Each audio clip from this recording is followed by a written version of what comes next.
ঈদুল ফিতর এবং বাংলা নববর্ষের ছুটিতে পারস্য উপসাগর তীরবর্তী আরব দেশ কাতারে নানা আয়োজন নিয়ে ব্যস্ত সময় কাটাচ্ছে প্রবাসী বাংলাদেশিরা। ঈদ পরবর্তী পূর্ণমিলনীতে অংশ নিয়ে খুশি বসবাসরত ফরিদগঞ্জবাসী। প্রবাস জীবনের এই ধরনের আয়োজন সবার মাঝে আন্তরিকতা তৈরি করে, জানালেন আয়োজকরা। ফরিদগঞ্জের মধ্যে দল বিদলের উঠতে উঠে আমরা আপনাদের ভাই, আপনারা আমাদের ভাই, আমরা সবাই একত্রিত হয়ে এখানে থাকবো।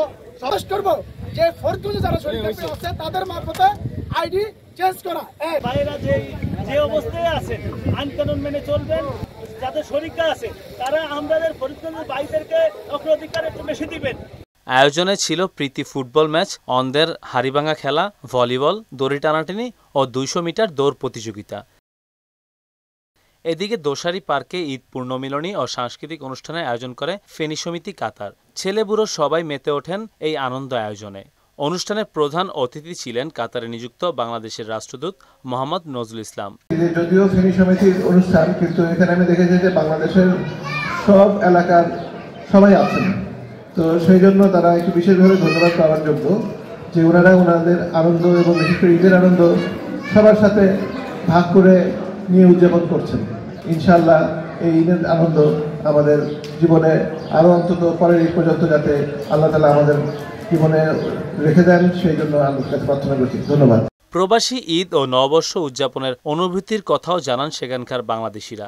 ঈদের সময় খুব মজা হয় যদি সবাই একসাথে আমরা একটা পার্টি করি, যেমন আজকের পিকনিকে খুব মজা, খুব আনন্দ এবং কি খুব খেলাধুলা হয়। সবাই মিলে আমরা অনেক এনজয় করেছি। তারপর এখানকার ওয়েদারটাও এখন অনেক সুন্দর। কাতারের সবাই আমরা যারা প্রবাসী আছি এখানে অনেক সুন্দর করে আমাদের বাঙালিদের জন্য একটা পিকনিকের আয়োজন করেছে।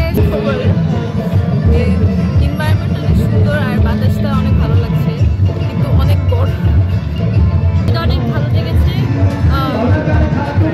এনভায়রনমেন্টটা খুব সুন্দর, এখানে খুব ভালোভাবে আয়োজন করা হয়েছে ফেনী সমিতি থেকে। অনুষ্ঠানে মনোজ্ঞ সাংস্কৃতিক অনুষ্ঠান, মহিলাদের বালিশ খেলা, বাচ্চাদের বিস্কুট দৌড়, ফুটবল খেলা, রাইফেল ড্রয়ের আয়োজন করা হয়। মেহেদী হাসান, মোহনা ডিজিটাল।